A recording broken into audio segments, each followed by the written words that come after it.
Yo, what's going on, y'all, man? It's your man, Jeff, Philly Freck 215. Yo, man, Pastor Carl Day, man, back at it. Troll Free Sports. What we, episode 9? 10? 10? Nah. No, I think it's 9. I think we at 9, bro. Yeah, man, we 9, man. It's episode 9. Yeah, I think it's 9. I know I'm losing my mind low key, man, but yeah, man, we got to be at 9 right now. Yeah, I Jeff. think this 9. I believe so. But, yeah, we back, man. You know, football finally's been played. You know, practice, training camp coming to almost an end. A lot going on in NFL with all this controversy and whatnot. Oh, yeah. With, Yeah,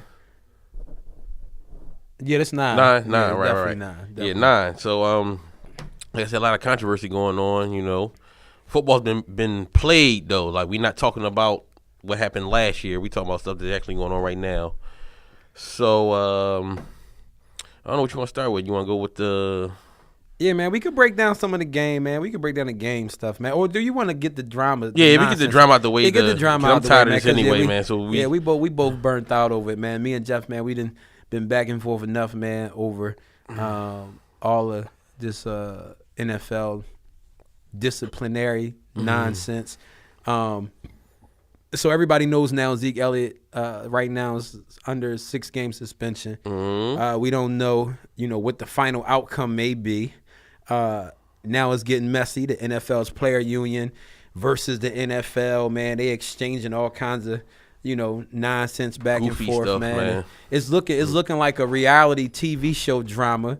But truth be told, man, I feel refreshed right now, just to see the players union finally getting a backbone to go at the NFL. I do believe that for a long period of time, man, that they really operated like one of the worst unions alive, just as far as, the players' salaries and compensations and even, again, the discipline act, how they handle discipline. I will say that I think the NFL deserves to be challenged, man. They continue to operate as an entity of their own that's above the law. I think that, with Zeke's situation, and many people have actually tried to challenge my stance on it, saying that it's because I'm a Cowboys fan. And if many of you probably don't know, but I've spoken outside of the NFL offices on behalf of Colin Kaepernick. I've stood out there for his injustices.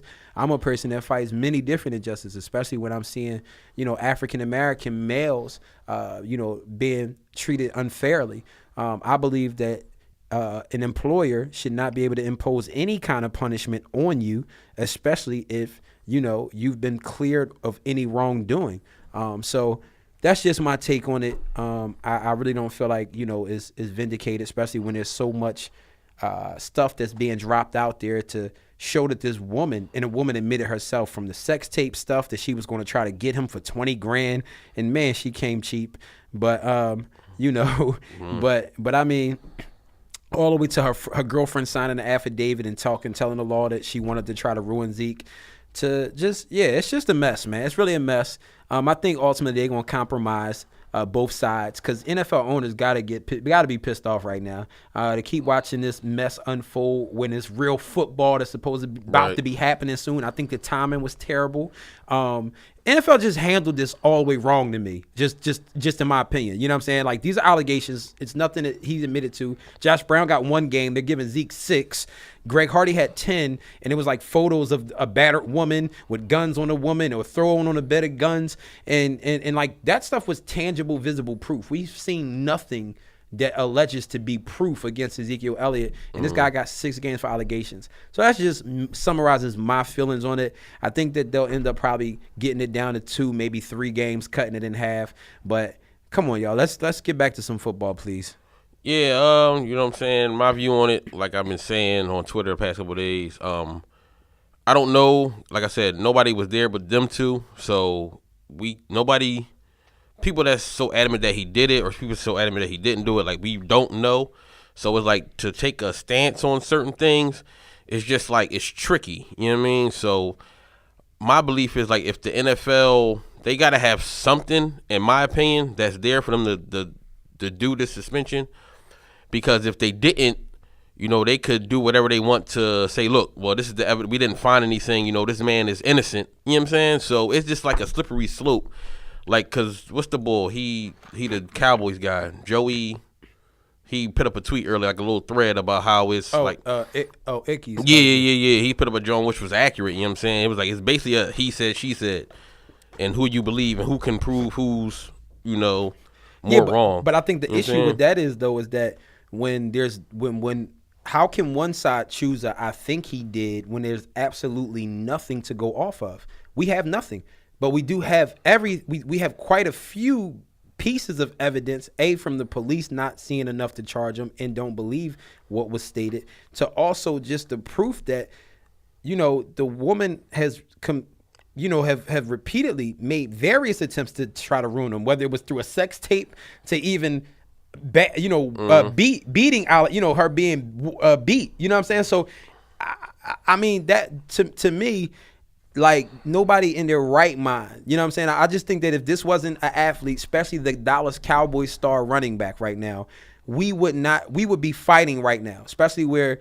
black people, especially blacks, have fought on the backs of this guy was unarmed, justice for what's the name.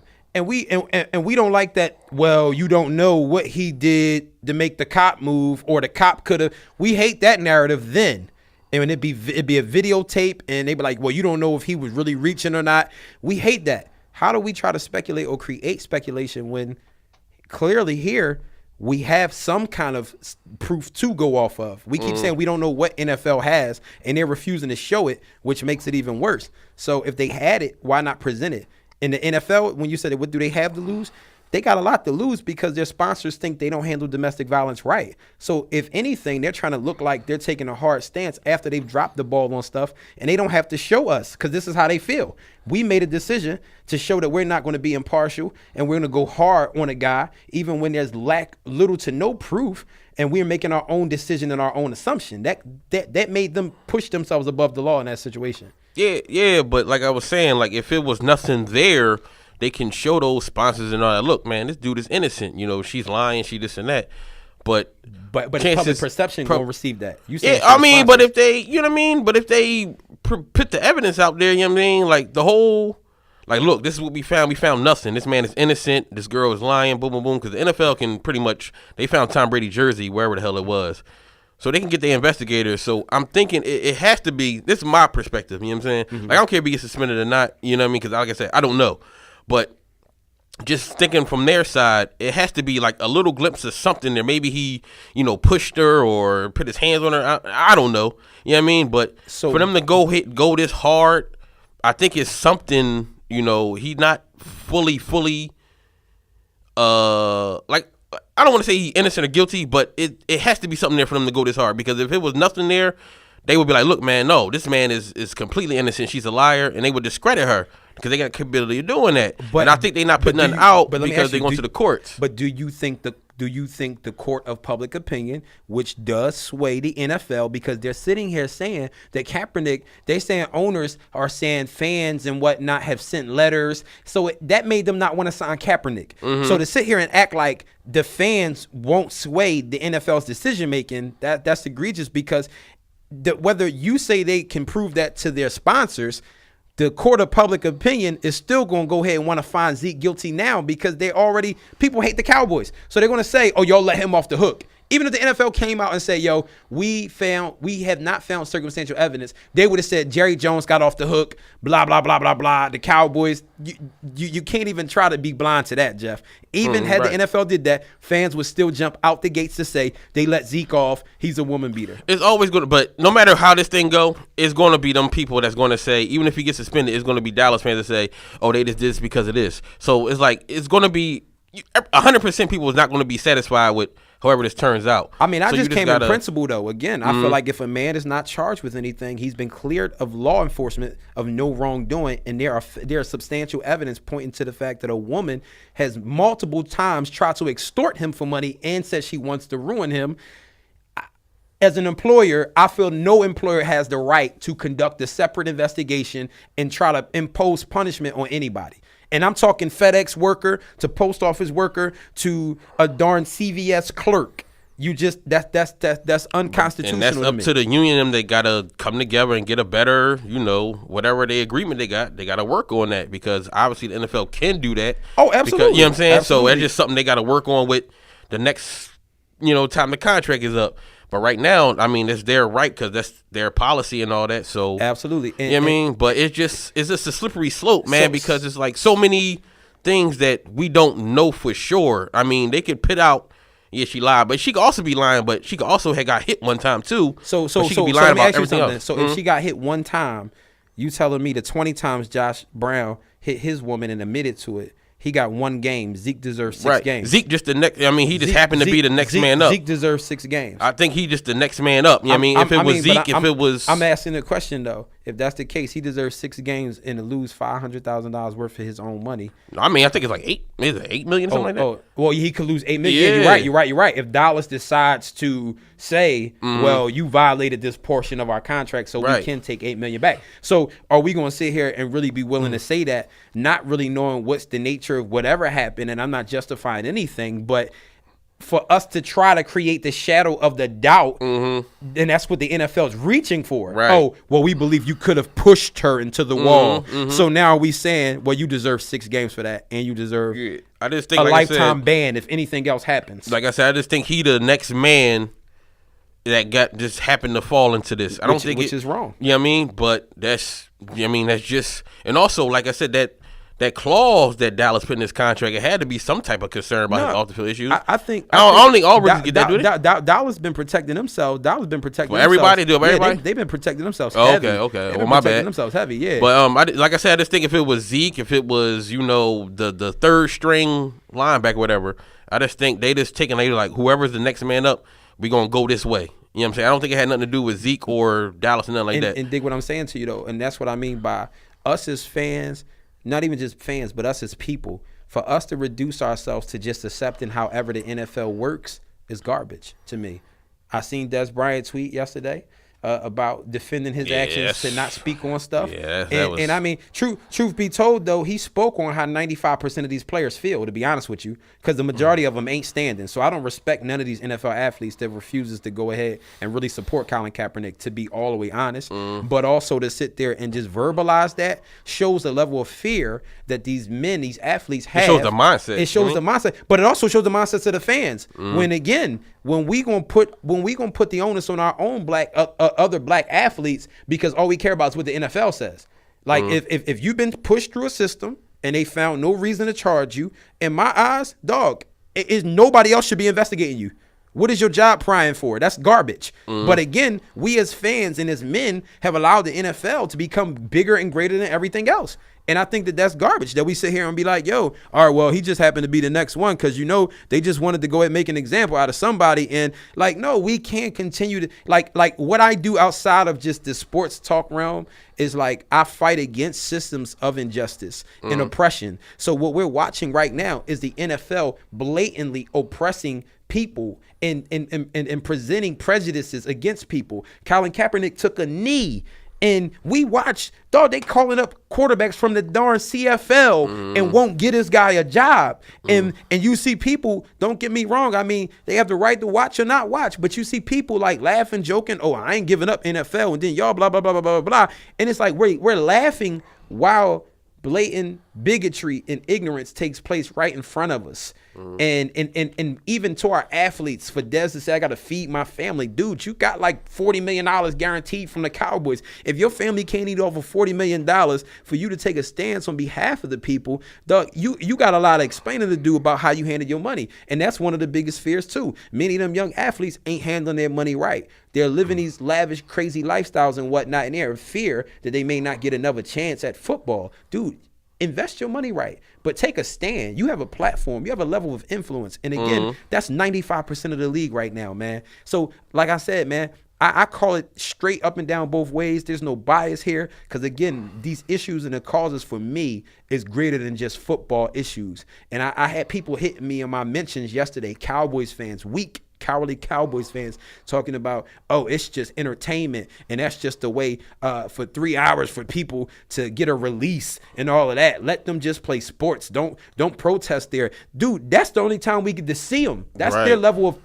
that's their influence right there through that television screen. So, and if you're not black and if you haven't been through this and if you don't face those injustices, don't feel the need to come out and try to speak on it at all. That's not your space and place. Some dude sat right there and said, white Saint Man says to me online, yo, Dez don't owe us anything or any further explanation. Can you please tell me who us is? Right? You see what I'm saying? Us. Like, you ain't the one being profiled, shot, unarmed. You're not the one sitting here having to go through all the other intricacies of privilege and everything else that we're denied. You know what I'm saying? Don't bring that us stuff to me. So that's why, like I said, man, for me, the NFL really is pushing their highest level of arrogance and bigotry at its finest right now. For them to sit there and be able to say, yo, listen, I know everybody has cleared your wrongdoing. I know you got your little evidence and whatnot, but we gonna do what we want to do and investigate you anyway. Who are y'all to investigate me? Who are y'all to impose something that's about to destroy me and take away a lot of what I have? That's more so a way of saying, listen, boy, you better sit down, be quiet, be docile, and listen to what I'm saying. Dog, that's slave mentality. And that's my issue. But man. I think it's more so about, like I said, how they let Ray Rice, they was going to let him go until that video came out. He only got 2 games. How Greg Hardy went from 12 to 4, whatever. 10 he had to 4. 10, whatever it was. And he threw the chick on the lady, I'm sorry. Bed of guns on the and bed of guns, else, right? beat her and all that. Josh Brown last year got one and game. told his owner, One you know game. what I'm saying? One game. And told his owner that, he was slapping his wife around, over 20 times or something. And with that being said, again, so to go ahead and fire out 6 games for a situation like this that is so gray area, they're scared to even try to present whatever little evidence you saying, Jeff, they think they may have. Because if anything else, all this other stuff was out there. The NFL saw the Ray Rice video and still only gave him 2 games until TMZ put it out there, and it crushed them. So therefore, if NFL had something, dog, trust me, they would be protecting themselves right now as we speak. It's spilling out on Twitter. If they had something, they blame the Players Association for leaking the 160-page file. Now it's coming out, more stuff being put out there by Yahoo, everything else, with the woman trying to extort them with sex videos. Like, come on. And we give this guy 6 games, dog. It's 16 games in a season. You give him 6 games. You damn near suspended him a half a season for something that they still had to just kind of determine whether they believed it or not. It wasn't even saying that, yo, this is what you really did. We concluded that we think that there's a reasonable doubt there to believe this, and we're going to run with the allegations. That's my issue, bro. Yeah. You got a smoking gun, then you give him 6 games. You know what I'm saying? That's what you do. But I don't think Zeke or his people know, like, there's no way, there's no damning evidence against Zeke and his peoples would sit here and fight this to the core like this. And the players union will go ahead and start and spark up an ugly war for some stuff if they really had something. Again, NFL, even in their explanation, it was diluted, bruh. Like, it was watered down. But we can't control that, man. Right. And I mean, again, that's why I said I'm speaking to the system of it. You know what I mean? And that's why I'm comparing how the NFL operates. But we as the fans have to demand, a far greater system than what they're putting out here. Because they're doing what they want to do. Even when they started penalizing people for touchdown celebrations. Like, come on, are y'all kidding me? They're hiding information. They took that away this year, thank God. They finally took it back. Right. But they're hiding information about CTE, you know what I'm saying, and the concussion and the seriousness of concussions and whatnot. You know what I'm saying? Like, this is what they do. So we can't give them all this credit and say, like, well, why would they want to do this? They're very, very, very meticulous about what they do and how they maneuver because they care about the perception, because it's a money-driven league. It's the cash cow of the United States right now, the sports leagues. So, again, I mean, that's pretty much what's what with that, man. And I'm glad we got to throw Dez in the mix too, because I got to say what I had to say about that, man. But NFL players, start stepping up. Y'all are the product, man. Stop being cowards. Step up, man. We need to see the NFL players, coming together like a union. You know what I'm saying? Because they can't blackball you all. If you're in the midst of your elite status, dog, they not going to sit here and say, Dez Bryant, you can't get a job. Right. You know what I'm saying? They're not going to sit here. Look at Bennett and Malcolm Jenkins and Eric Reed. They in their prime playing well, so they still had it. You know what I mean? So why we don't see a team full of them dudes gathering with them guys? Yeah. Marshawn just got back and sat down. Nah, I'm cool. Right. You know what I'm saying? So it's like, we need these black athletes, these black men. Dog, stop forgetting where you came from. You came from the hood. Yes, you signed $1 million contracts, and at the same time, it's your right. You're not affecting the flow of the game. You're not doing anything that's in opposition to your job by sitting down during a national anthem that was created when we weren't even free anyway. Yeah, true. Come on, dog. Yep. Keep Facts. your book bag drives. Keep all your little fake community activism and your little softball charity games and all that kind of crap. Dog, stand up. Take a stance for what's going on. Otherwise, it's weak. And I'm talking from our own team perspective. Jason Garrett came out and had a nerve to say yesterday, which I'm sure influenced Des Bryant, when he said out his mouth, that flag is sacred to us. Yeah. Hugh Jackson too, telling his players. Yeah, so this is what I'm saying. Again, though, but that's more the influence from what the NFL wants people to do versus what they don't want you to do. And again, you got to challenge the NFL, dog. Like I said, we'll see. I mean, it'll all play out in the court battle and all that, so we'll find out something, hopefully. But like I said, I still think he served some type of suspension, I believe. So. Oh yeah, I do too. Like I said, I think he's not getting off. More than likely, I think a compromise. Like might go down like 3. Yeah, that's why I said it's going to be a compromise. But again, still in all, because if they're smart, they're going to try to get this done before the season. So yeah, I think it's at the end of the month, right? Yeah, the hearing or something like that. so it don't drag out. But again, I just think ultimately, man, hopefully whatever they got, it'll be presented. Oh, they ain't, and they still ain't gonna make a public record. I promise you, Jeff. Watch, NFL still ain't gonna make a public record, man. They're too arrogant. NFL's not gonna make a public record. They're being pushed now to like throw out what you got, and you know what I mean, basically by the mass media and everything. And they're like, no, we're not gonna put our records out there and whatnot. So again, man, we'll see. But on to some real football talk, man. You know what I mean? State the good and the bad, man. Eagles got to play preseason game. Going. Since the last time we was on, I've been reading about practices. I went to 2 open practices, seen the preseason game. So I got something. It's a consistency here of things what I read or what I saw in the game, what I seen in practice. I'm gonna start off with Carson Wentz. It looks like he is ready to take the next step up. Like I've been reading, he's been accurate. His footwork is better. He's holding the ball differently. He's delivering it differently. I went to the 2 open practices. I got videos up. You can see him, on my Twitter handle.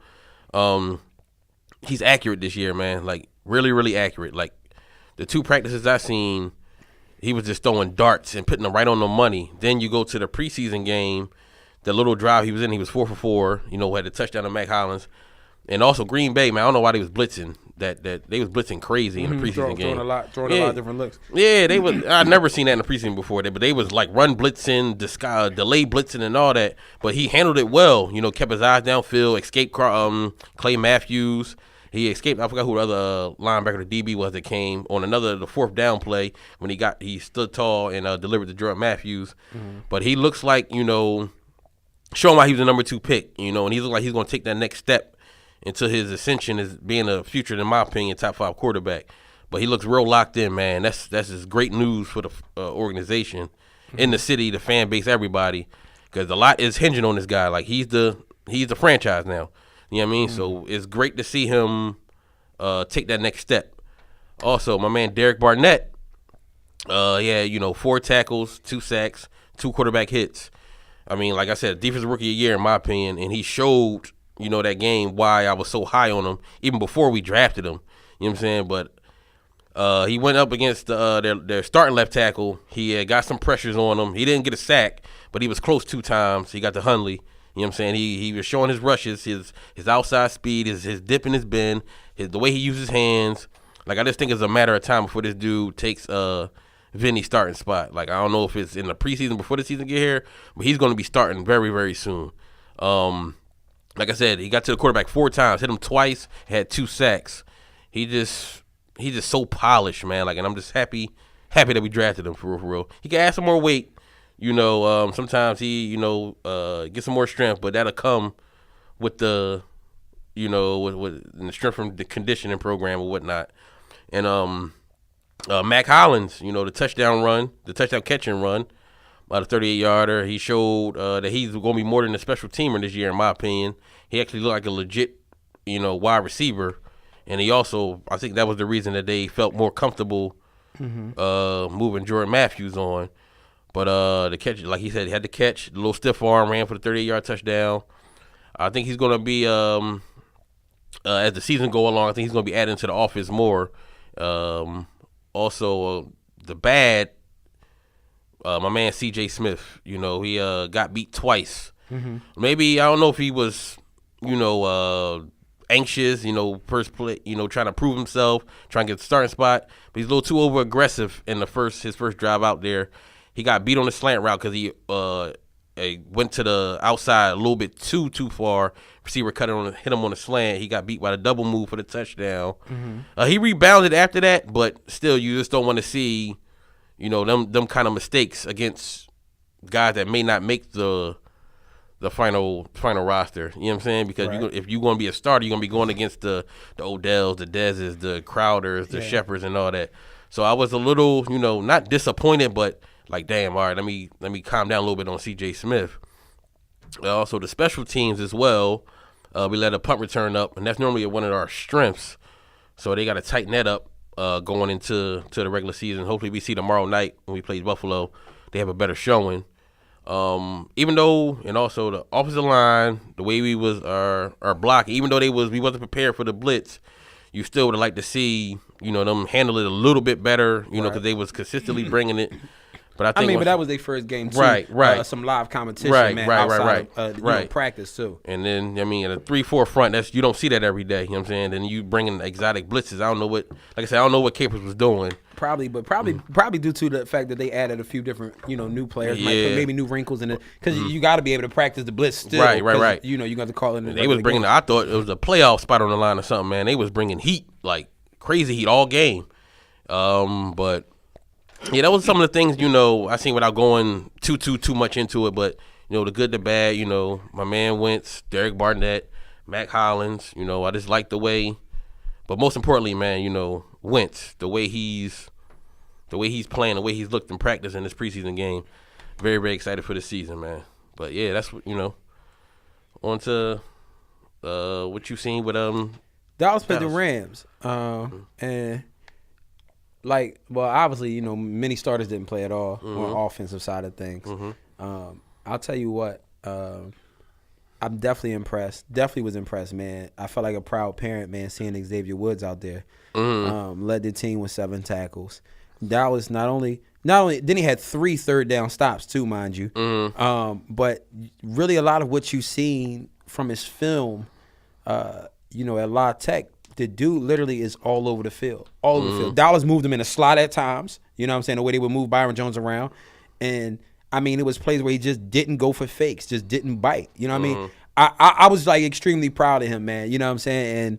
And, I'm excited for this kid because, the way he plays fast, plays physical, and has decent instincts out there. So, Xavier Woods, man, really, really, really showed up. Rico Gathers, man, dude, He is pushing for a serious role, man, for Dallas to put him on the field because another week, TD just showing a mismatch that he can be. And the crazy thing is it's scary because the kid, man, don't have much football experience. He didn't play football for a long time. He just went straight back to basketball. So last year was his redshirt year.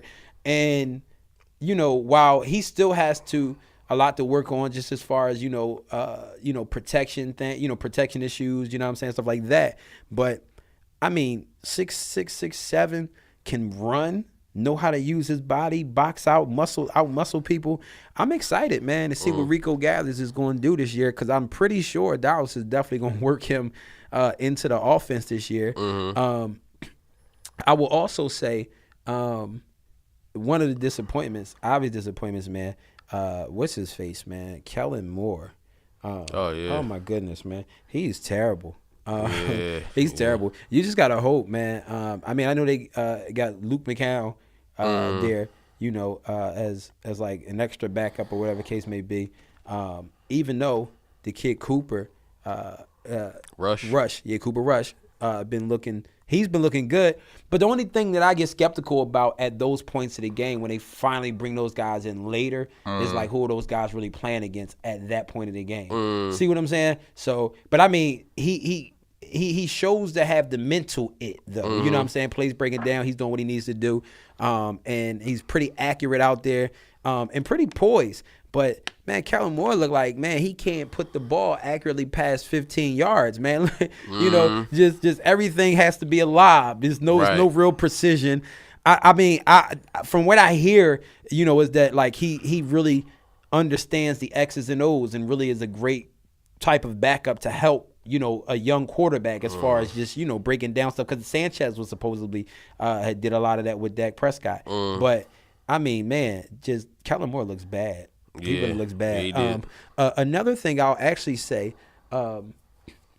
that's kind of a negative to me, although he didn't play. I got to see Ryan Switzer. I mean, I know the kid can play, but I want to see him on the field. You know what I'm saying? So like, I'm interested in really seeing him get some work, get some action. They said he has like this lingering hamstring issue, but Damian Wilson kind of showed back up this week, impressed a bit. Hitchens was all over the place too. I really think that he's like fully getting that mental side of it. His ability was always there, but he would lose himself in the midst of the scheme. He the middle linebacker? Or he? Yeah, he does play the middle. He does play the middle. But I mean, of course, like with Jalen Smith coming back, I'm anxious to see him next week. I'm happy. I'm very happy for him, man. Like I'm extremely happy for him. But yeah, I mean, like I said, I think that wasn't really too much to go off of, because many of the starters. I like the kid Noah Brown, although he fumbled the rock. But I like Noah Brown. I like his physicality. I'm anxious to see if he's gonna really stick around though, man, because Bryce Butler's having a great camp. Terrence Williams just got paid. Switzer's not going anywhere. He's going to be heavily involved. Beasley is Beasley. Dez is Dez. So I'm kind of anxious to see, because, like I said, Noah Brown really has some game with him. Also, some of the rooks were battling injuries as well. Tightness of the hamstrings between Cheeto. Jordan Lewis just came back. He happened to beat his case, or whatever the case may be. And so I'm waiting. I mean, Cheeto impressed me the first week. Actually, we didn't even get to talk about that, but Cheeto impressed me the first week in a Hall of Fame game, man. Anticipated in jump routes, had a chance for an interception, kind of got ahead of himself, but was just physical, fast, all over the place, played the ball well. And in that first game, I think that also what took a hit on us was the fact that we didn't have starting linebackers in the middle of that field, which are designated to cover. Blaine was looking like. Yeah, I mean, but we got to understand, what I'm saying? Again, we call them vanilla defenses, and Blaine had wide open that middle of the defense with no Sean Lee, with a few other people who's there to supposed to hold that middle of the defense down, just wasn't there. So it doesn't help your cause either. I will say this: Demontre Moore, and Taco improved too. Taco played well, got a sack against the Rams as well. But Demontre Moore has definitely been generating pass rush. He has to serve 4-game suspension, but that stemmed from when he was with Seattle. So Cowboys already knew about that, allegedly. But the kid's been flashing. I mean, talking about just showing up on tape and really getting some pressure. I really think he gives them a little bit of juice from the outside. David Irving, was also out there as well. I mean, like I said, I think those guys, man, will definitely add some juice to the pass rush. Tapper had a few sightings out there too. Want to see Malik Collins back on the field, which he will be, and all of that. So I'm more anxious to see this third game, to be honest with you, because it was kind of snooze fest too. Rams was fumbling the ball all over the place too. It was a sloppy game. Yeah, sloppy game. Rams was fumbling the ball all over the place. But so like I said, I mean, it's kind of my takes from there, man. But the backup quarterback position looks bad. Yeah. But I mean, you don't never want to see a starter down regardless. So I'm not even looking forward to not seeing Dak Prescott during the week. So that's just what that is. But yeah, so you ain't worried about like the left guard spot and you actually, you know what? Watching that game though, it seemed like Frederick was very confident, even in pass pro, when it's time to pass some of those guys over. There's like Byron Bell's a vet. Cooper's a vet at the same time. Cooper just battled injuries. Cooper wasn't bad when he was in Cleveland for a stint. But his problem is he can't stay healthy. And I think that's the Cowboys' greatest enemy, because, I mean, again, I think people are kind of overrating the need for that guard to be stellar. Like with the Cowboys offensive line, the fact that we have 3 stars on that offensive line, people expect to see stars at every position. Lyle Collins, by the way, is looking strong out there, as expected. I seen him. He gave up the short ball got around him. Yeah. I mean, but that's any tackle in the league. I mean, but for the most part of it, I mean, this dude has been looking strong, even in practices as well. But like I said, I think that left guard position is definitely going to just work itself out. You know what I mean? I'm not really concerned because I believe the guys there are veterans. I mean, me personally, I'm not high on Chaz Green the way other people consistently try to make him a factor into this. Supposedly the Cowboys like him, and I haven't seen enough. So who's the starting left guard? You know who the right tackle is? From my understanding is that they really want Chaz Green to take the job. They believe he's the starter, but again, he's battling injuries all the time. So I don't really see that. I think that Cooper's going to end up running with that job. But again, like I said, just watching those guys, they look comfortable at that left guard position, and I think ultimately, like, they'll get solid play out of the left guard position. Won't be no stars or nothing. Larry played well last year, and again, I don't think they need a guy to be a star at left guard either for that offensive line to excel, because most people can't even name who the left guard is for 25 teams in the NFL right now. So with those guys, with that core, that'll be fine. Yeah, I mean, like I said, sometimes, and also chemistry, continuity, all that stuff plays a factor as well. So, like, you just want to have an established starter, by at least no doubt third game so you can go into the season strong.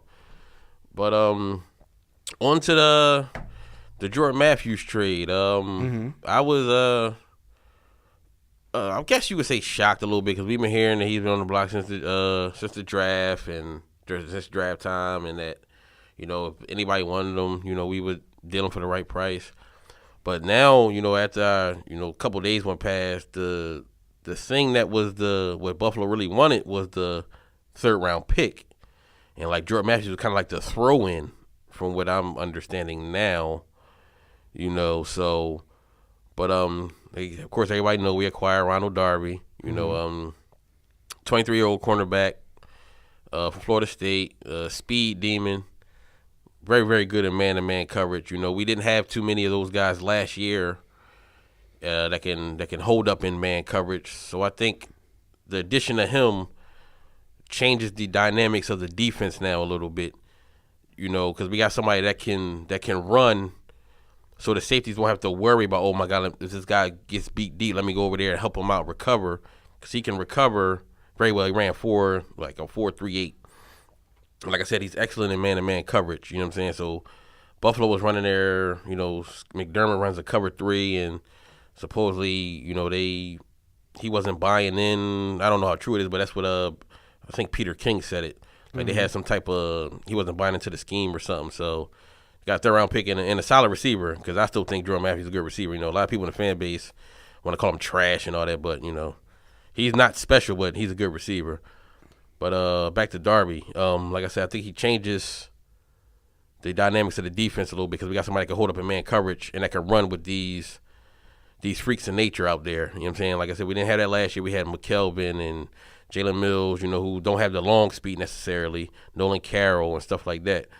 So, like the way sports can call a defense now, he maybe be more anxious to blitz now because he has a guy that can hold up.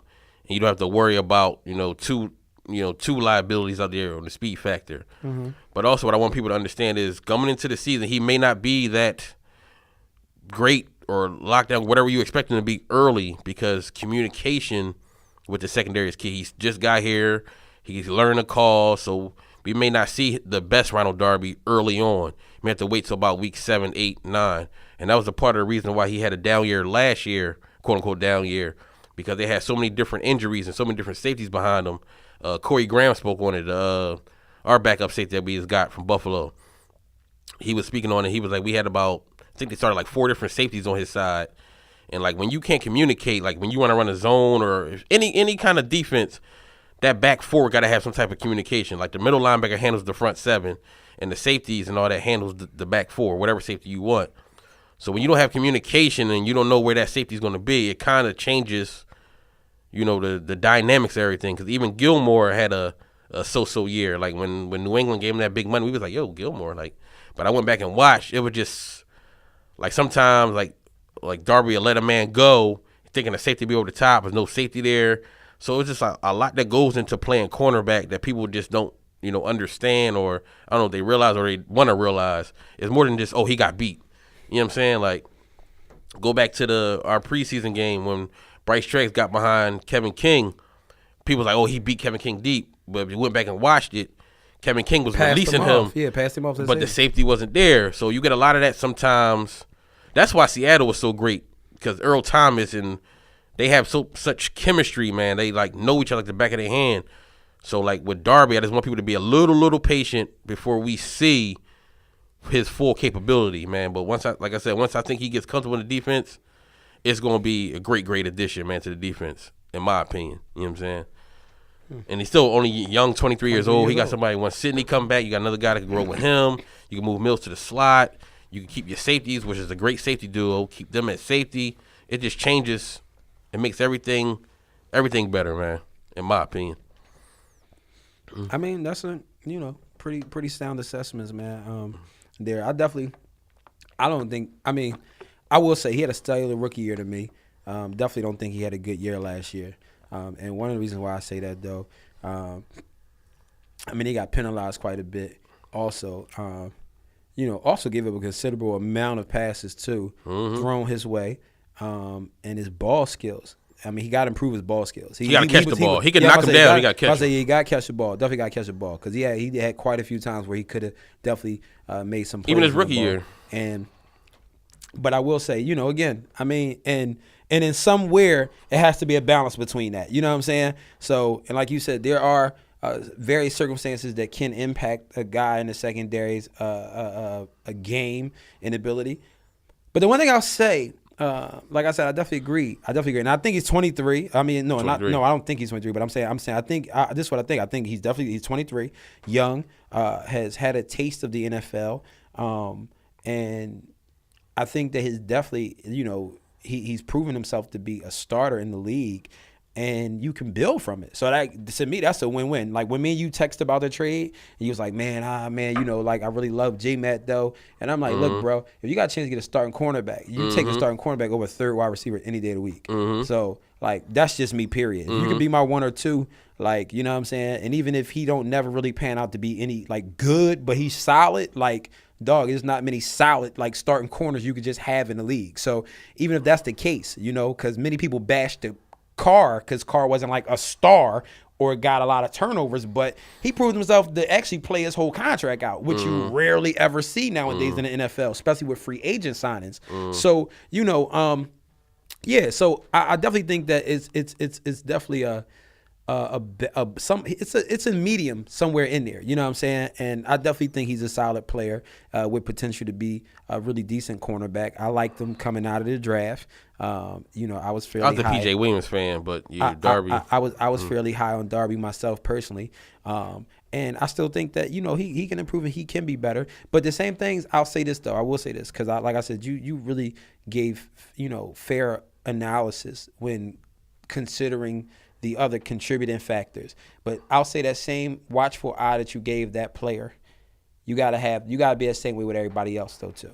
Absolutely. And I'll say that though, because I'm saying like I mean even in other arguments where we've probably covered other players, we don't factor in that, those things when we talk amongst other fans and everything else. It's not, everybody say, that cornerback's this. Like you said, sometimes people are watching and they're passing people off. Also, people are losing people, which loses the communication as well. So I definitely feel you, but I'm just saying for going forward, I want to hear the same levels of grace and analysis, you know what I'm saying? Because, everything from, even when we brought up Byron Jones at times, you know what I'm saying? And he is safety, a little different.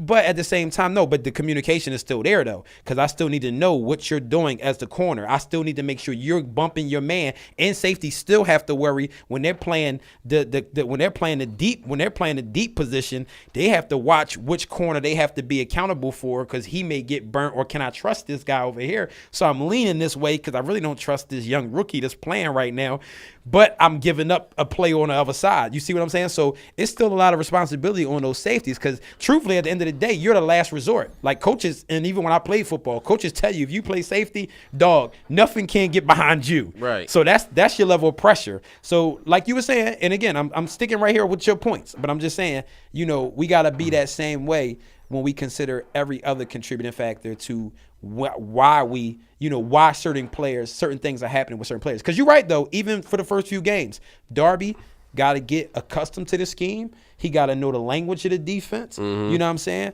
And even at one point, though, he was saying that he was looking forward to playing with McDermott because he wasn't going to have to play cover one every time. So even about him having to be on that island by himself and not really have much help over the top and whatnot.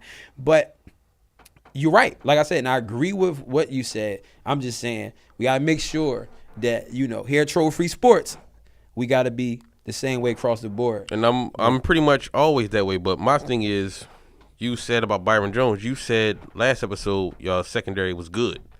So it shouldn't have been. Well, no. I said they perform. I said they at the. I'm saying at bottom line. Last episode, I contributed more to the coaching. To be honest with you, I said Byron Jones and Brandon Carr was literally the only constants in that secondary. Last year, Mo got hurt. Scandrick was battling back and forth off the injuries because he was fresh off the ACL. Anthony Brown, when he got thrusted into the starting role, he performed solid. But the glue to it all was Byron Jones. Right, but Barry Church and everybody else. But my point, there was no reason. Like, I don't even know why we brought Byron Jones up. Oh no, I was just going to, bro, because you just really expounded, which was very football sound.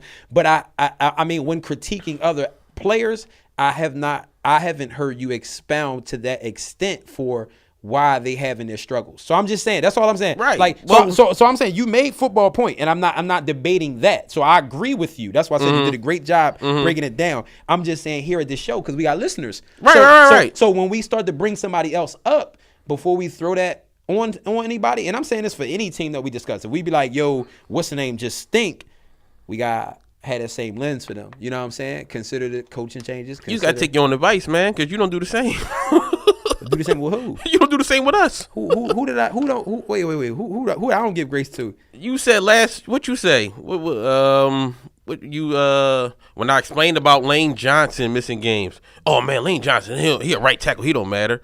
So it's like you got to take your own. Like only when discussing the Eagles, because y'all just, I don't know. It's weird with y'all, man. Like your fan base in general.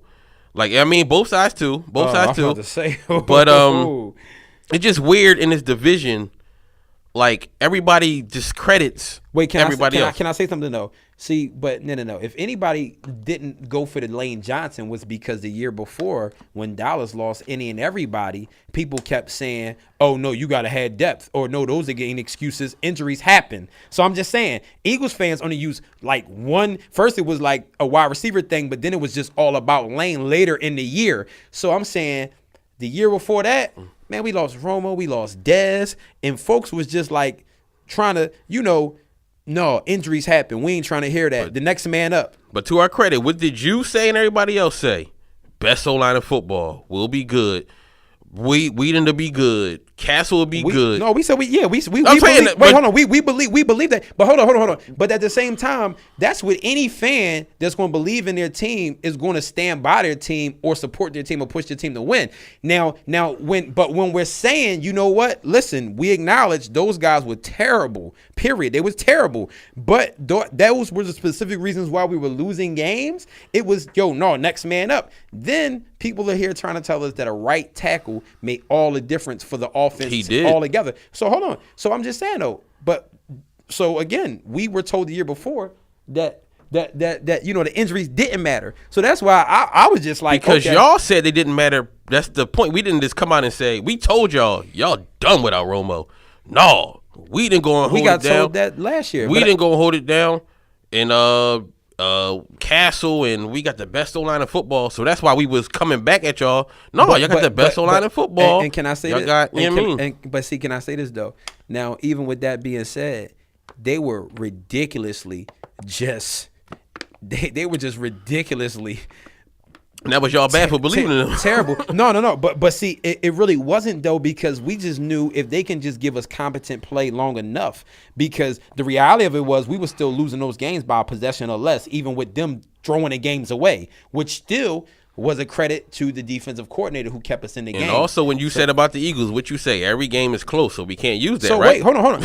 But what did it come down to? It came down to terrible QB play. So that's why, I keep telling everybody, 4 last year was the difference. 4 got there, and without Tony Romo, everybody said, yo, we was done because we couldn't win 3 games without Romo last year, the year before that. Quarterback play made a difference. So I'm just saying, again, all I'm saying is when we got told injuries did not matter, Eagles fans came back with the injuries. And even when we talk sports and we talk about individual players, Jeff, I'm for everything you said. So that's all I'm saying is I'm just saying, like, Just saying to take you on the vice, man. That's all I'm saying. All right, you too. That's what I'm saying. But I'm the one that brought it to the table. No, you brought it in regards to your player. But I wasn't asked about any other player. No. But when we discuss other players, you never sit there and even consider the moving pieces. Whenever I said on here or in general that somebody's trash and never gave a reason why. No, I'm talking about, man, personal conversations. I'm just saying, like, I don't, I've always, if that's like, how we talk. You'd be like, what's the name ain't good, but every situation you just said about Darby, I've watched other players be in those same circumstances That's with how Dallas. but without a pass rush, without other things too. And I watch you be like, oh, well, no, I don't really think he's good because, no, I seen a game where he struggled, but then you don't be like, but yeah, Church was out, this person was out,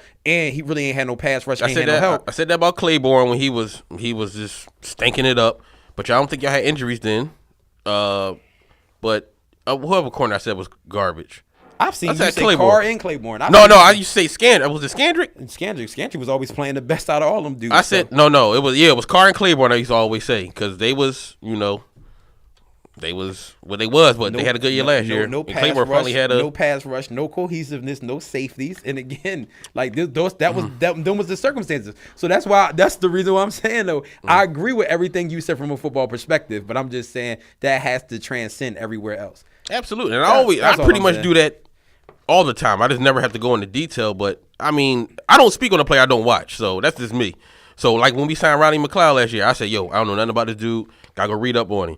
So me personally, I don't speak on nothing I never seen or didn't watch at least 2 to 3 times. I mean, that's just me in personal. A lot of people out there just be like, oh man, he good.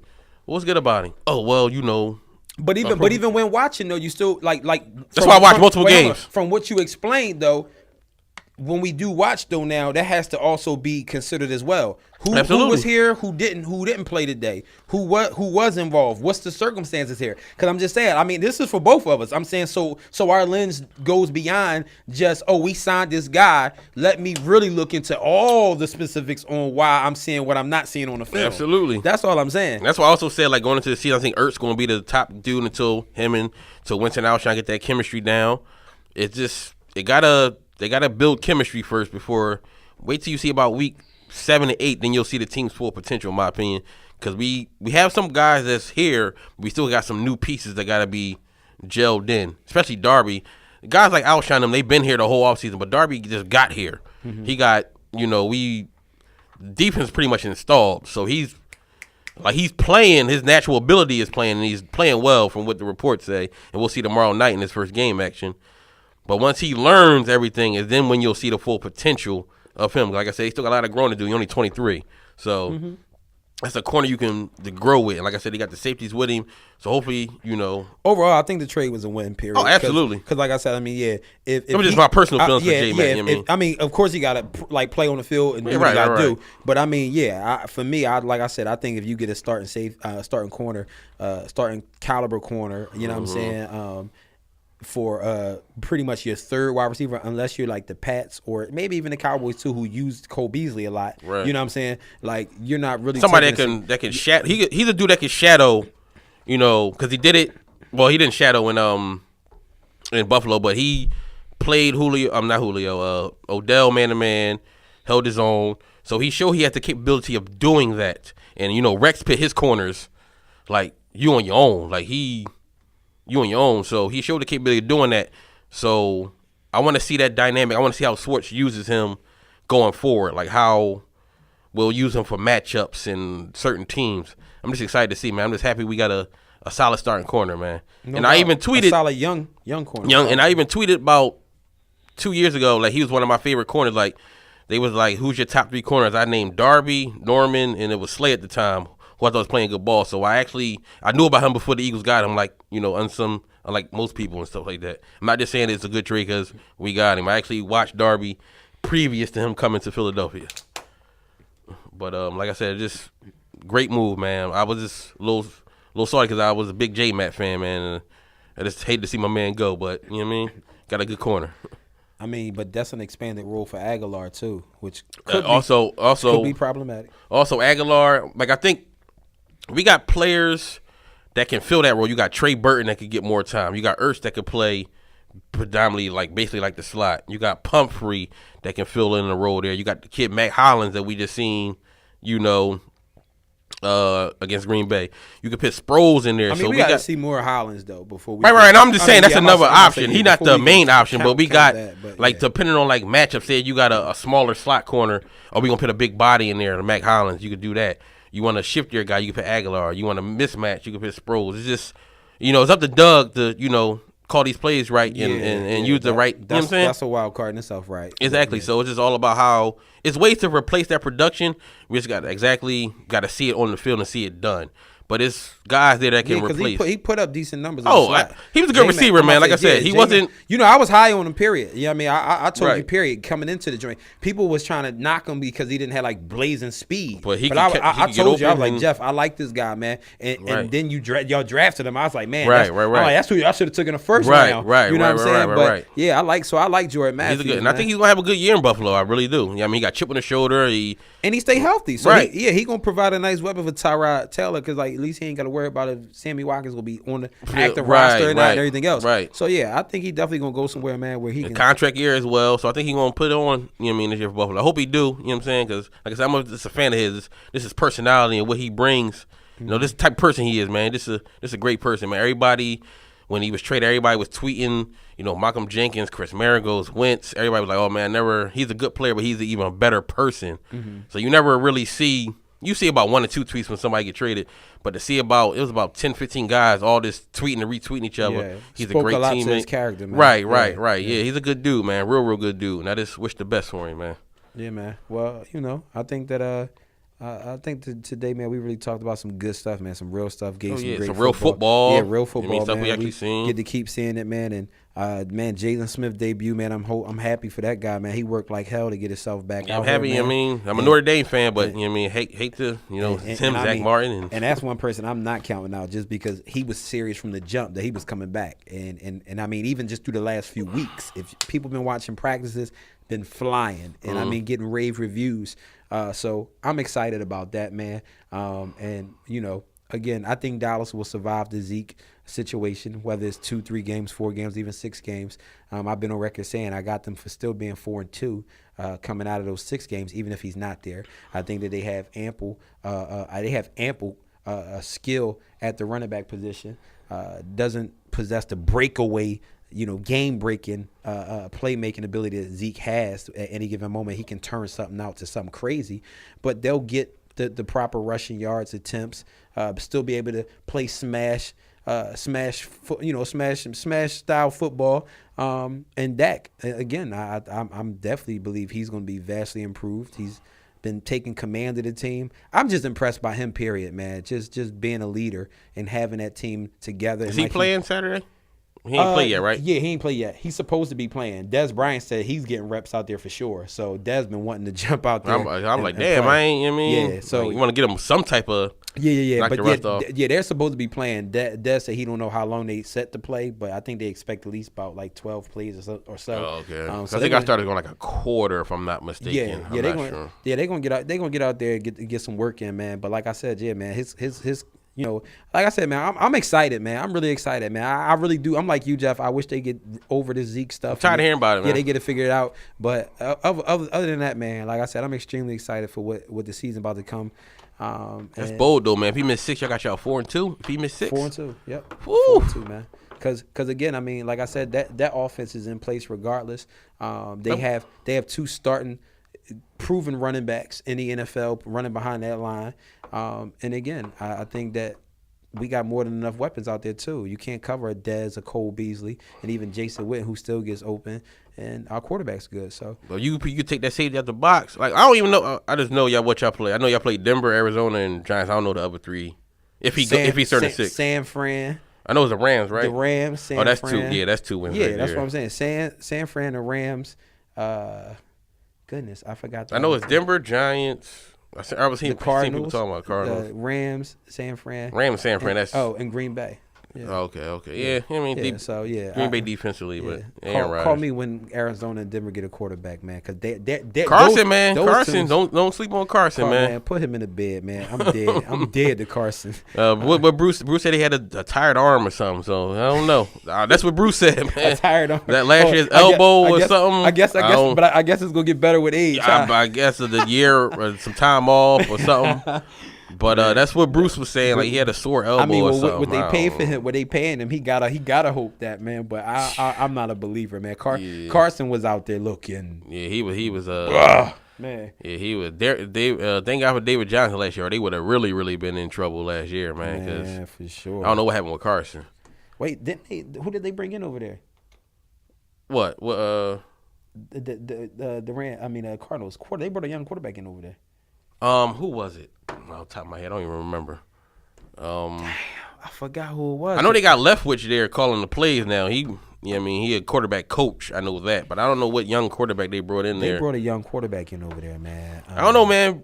Bruce, like I said, he a top 5 head coach. Oh, he can coach. He definitely can coach, but the quarterback position, dog, if they're just bad, they're bad, and it's like, it's like, man, that hurt. So that killed them last year. And then in the defense, actually, too, that secondary was actually getting exploited, too. But I'll still consider the fact that the offense stunk, you know what I'm saying, as a reason. But they, like I said, they another team to leave Patrick Peterson is by himself, man.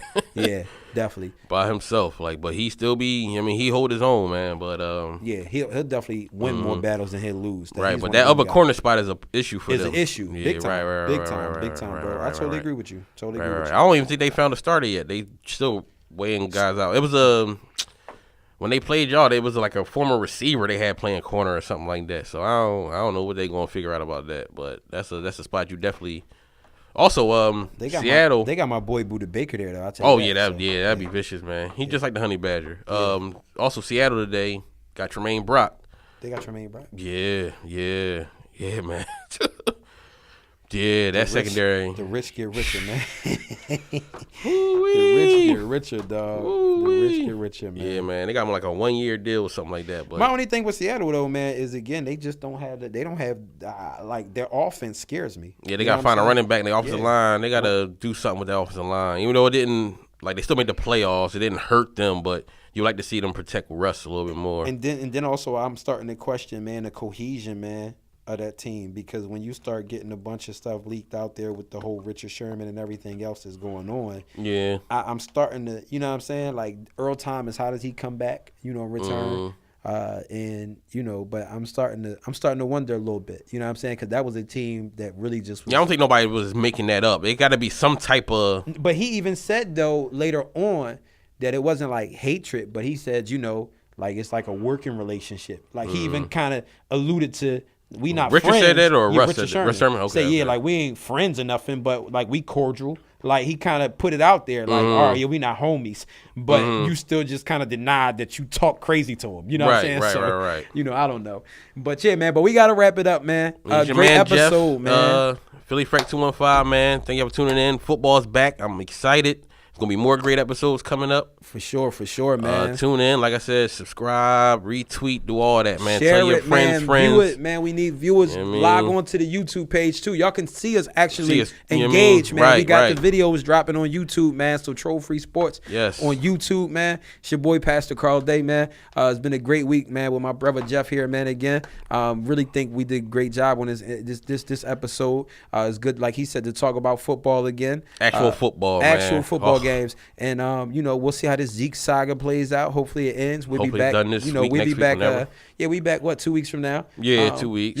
So bringing ready for the regular season. Probably discussing final cuts and all of that. But because they changed now. 90 is no more 2 cuts. It's just 90 to 53. One major joint, man. Yeah. So yeah, man. So all right, y'all. Peace. But we get with y'all. Thanks for listening, man. Peace, y'all.